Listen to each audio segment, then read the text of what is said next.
Tuhan, kami ingin bertemu dengan Yesus. Filipus pergi memberitahukannya kepada Andreas, dan berdua mereka menyampaikannya pula kepada Yesus. Kata Yesus kepada mereka, telah tiba saatnya Putra Manusia dimuliakan. Sesungguhnya aku berkata kepadamu, jika biji gandum tidak jatuh ke dalam tanah dan mati, ia tetap satu biji saja. Tetapi jika ia mati, ia akan menghasilkan banyak buah. Siapa saja yang mencinta nyawanya, ia akan kehilangan nyawanya. Tetapi siapa saja yang membenci nyawanya di dunia ini, ia akan memeliharanya untuk hidup yang kekal. Siapa saja yang melayani aku, ia harus mengikuti aku, dan di mana aku berada, di situ pun pelayanku akan berada. Siapa saja yang melayani aku, ia akan dihormati Bapa. Sekarang jiwaku terharu, dan apakah yang akan aku katakan? Bapa, selamatkanlah aku dari saat ini. Tidak, sebab untuk itulah aku datang ke dalam saat ini. Bapa, mulialah namamu. Lalu terdengarlah suara dari surga, aku telah memuliakannya, dan aku akan memuliakannya lagi. Banyak orang yang berdiri di situ dan mendengarnya berkata bahwa itu menghibur. Ada pula yang berkata, seorang malaikat telah berbicara dengan dia. Jawab Yesus, suara itu telah terdengar bukan oleh karena aku, melainkan oleh karena kamu. Sekarang berlangsung penghakiman atas dunia ini. Sekarang juga penguasa dunia ini akan dilemparkan keluar. Dan aku, apabila aku ditinggikan dari bumi, aku akan menarik semua orang datang kepadaku. Ini dikatakan Yesus untuk menyatakan bagaimana caranya dia akan mati. Demikianlah sabda Tuhan.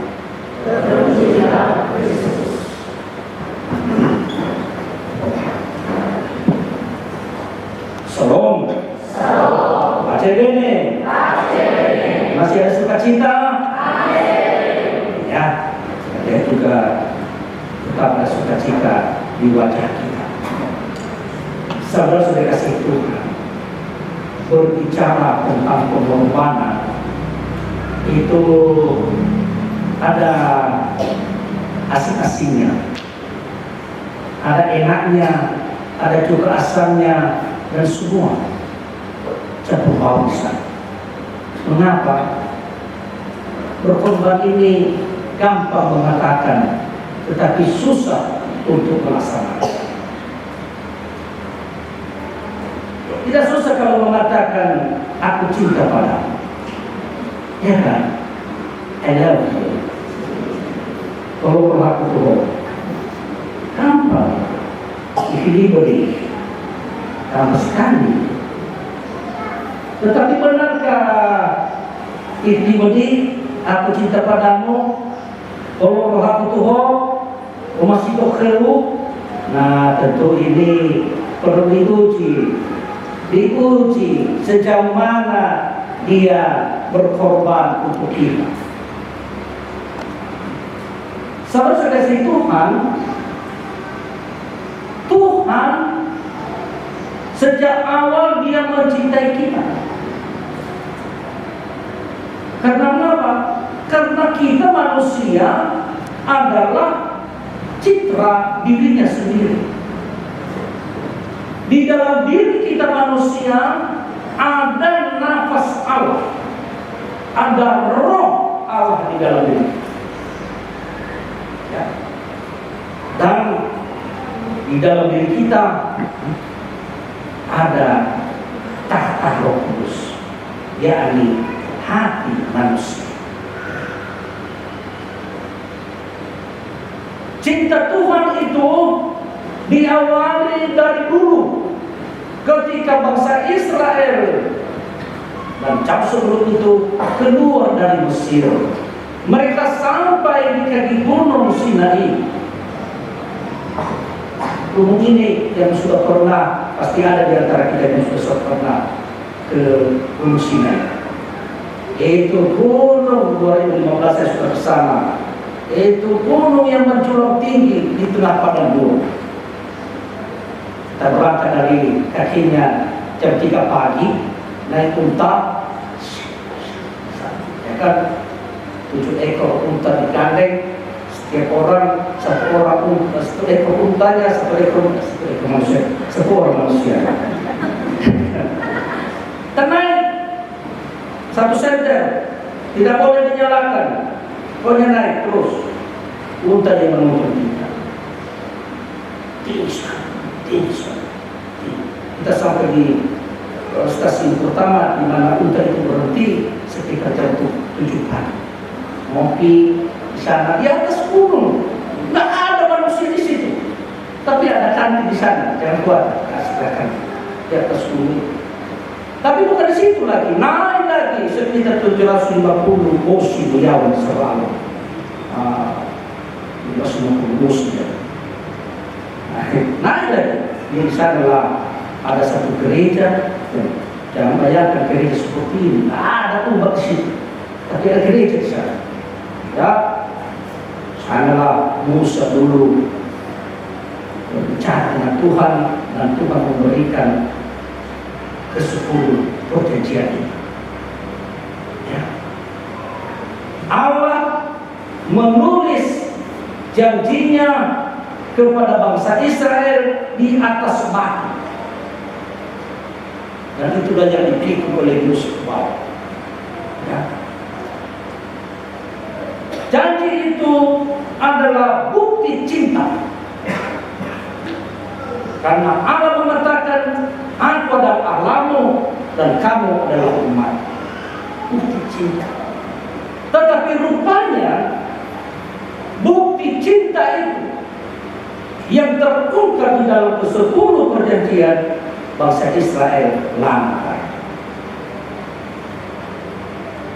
Mereka anggap memang lidah tak betul, I love you, tetapi pada saya bertindak di saya. So punya dan bodoh. Kan dia juga punya ilah lain. Kan hanya karena Musa terlambat, datang saudaranya, furqi wa Musa bermungkin. Bertanya nama kamu dia badal takcir kan dua lagi dulu. Semua anti kemas semua kumpul dan hati Allah keluar sakit. Kan? Inilah Tuhan kalian. Memang manusia tidak setia. Ya. Tapi saudara kasih Tuhan, cinta Allah itu tidak pernah berkesudahan. Dan hari ini dalam kitab Yeremia dikatakan tadi, leusura saya bakara. Bagus itu. Leusura bakara. Ini surah yang kita. Gimana dia tulis? Di dalam hati manusia. Nah, di sana kita tulis itu. Di dalam hati setiap orang. Ya. Jadi dia alihkan dari benda mati kepada benda hidup. Dari batu, mulut bakara, batu surah, badudu, minyak, konsennya. Kemudian, isu menemui kita saat, fafawanan kerja, faw masih berlaku. Selalu ada di hati kita. Masih itu ada lagi, masih itu begitu. Amoni anda lulubalan, forsumani nama awalina, baik anak, baik ohor. Bergerak ke dalam cinta itu, beris macam-macam. Beris perkataan, beris kemana-mana, semua soal kerja macam. Kalau ditulis di atas batu kita lupa. Di atas kertas kita lupa. Tetapi karena ditulis di dalam hati, kemana pun kita pergi, kita selalu ingat. Amin. Anda beritahu lihat katolia dan lembaga rasa bersama polisah.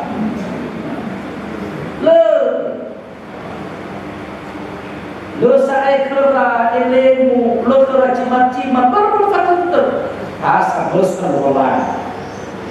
Ya, dia berletak paham semua, alfa dan omega. Ya, alfa dan omega. Dia berasal, kita berasal dari sana dan akan kembali ke sana. Ya, dan kalau Tuhan melihat kita, siapa yang dapat melawan kita? Tidak ada. Tidak ada. Kalau Tuhan melihat kita, siapa yang dapat melawan kita? Tapi sekali itu lihat katolia adalah sahabat-sahabat komunis. Kalau komunis sakit, ya, ada lagi mengasihi sama. Kan? Bukti pengorbanan Allah itu, cintanya kepada kita memuncak di dalam janji yang paling utama, yakni putranya sendiri. Sebagai bukti cinta Allah yang paling utama, terutama, ifatenya nolongnya lobalangi sihasa saan lo, dia enak ukehuni. Itu yang mati, ya, dia mati untuk kita. Dia mengorbankan hidupnya untuk kita. Jadi saudara-saudara kasih Tuhan, cinta Tuhan itu bukan hanya lagi di dalam hati manusia, tetapi diwujudkan di dalam diri putranya sendiri. Itulah dikatakan tadi, kalau biji gandum tidak jatuh ke tanah dan mati, dia tinggal sebiji saja. Tapi kalau dia jatuh dan mati, dia akan menghasilkan banyak buah.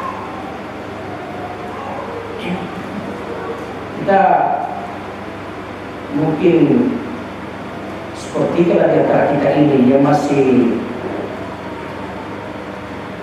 menggeluti profesi petani, sidonia, mana ohi, si pastor juga mana tubuh dia dah. Kan saat dan kebarusan mudah-mudahan cepat berbuah.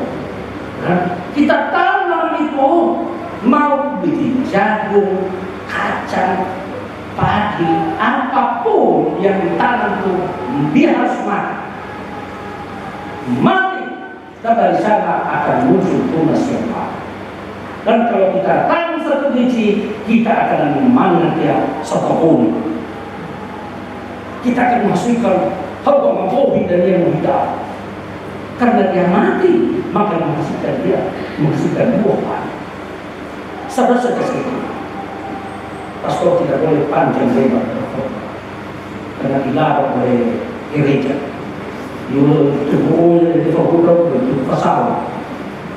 Saya mau katakan, baik itu pasal dia. Jadi kita singkat saja. Kalau Yesus berkorban untuk kita, dia mengorbankan hidupnya demi kita. Bagaimana dengan kita? Kesuksesan, kemuliaan, apapun yang kita mimpikan dalam hidup ini tidak akan capai kalau kita tidak berkorban. Nalo nama tumamate kita, jangan cermat kita, tumamate pun cari, tumamate, jangan mati semua, kan? Tapi tumamate. Ada beberapa orang umat di sini. Aduh pastor, kami sibuk sekali. Sibuk apa? Ngatur anak. Bangun 4:30, mandi semua siapkan untuk anak, pergi ke antar anak, pulang masuk kantor, kerja ini, belajar, rian. Berlipat itu sudah itu kata orang. Nah, Bapak Ibu sikapilah itu sebagai pengorbanan. Sikapilah itu, ya. Jangan anggap itu sebagai salib yang berat, tetapi itu adalah jalan-jalan bagi kami untuk sampai kepada kami. Amin. Itu dia. Kita harus mati, teman-teman mati. Ya kan, riwayat mungkin muda, apa juga kita asal kurang, asal apapun yang lain, tidak apa-apa, main terus, karena ada tujuan kita yang apa kecapai, ya kan, berkembang, ya, Yesus, Putra Allah yang tunggal, dia berkorban, bukan untuk kepentingannya, bukan untuk dirinya, tetapi untuk orang yang dia cintai. Demikian juga siapapun anak, saya, kamu dan kita semua, kita harus berkorban. Ya, ke gereja pun tadi, aku suruh lebih, pasti suruh mereka berlebihan, sudah mal, bahwa off kalau mau kerja, absen, kan? Tapi sudah sampai ke, ayo itu, untuk gereja, untuk taruhan di bawah lain, untuk Yesus. Atau aku kenal Allah, ya kan? Itu juga salah satu motivasi itu. Coba dengan Pak Kevin katakan, tadi ketika Pak Kevin lewat, suster langsung bersuka cita. Dia bilang, ada Pak Kevin di sana. Senang sekali suster Supriyan tadi bilang Pak Kevin, kan? Coba kalau suster Supriyan tidak dapat, rugi di hari ini. Dia tidak jumpa dengan Pak Kevin. Jadi sesuai kasih Tuhan, kita harus berkorban. Berkorban. Memang di balik itu setan bisa mempengaruhi kita. Selalu mengatakan, minggu depan atau gereja, hari ini dulu istirahat. Depan, masih ada hari depan lagi. Tetapi jangan dengarkan suara setan, dengarkan suara Tuhan. Pergilah. Inilah pengorbanan, berat memang, berat. Pastor juga kadang tergoda untuk itu.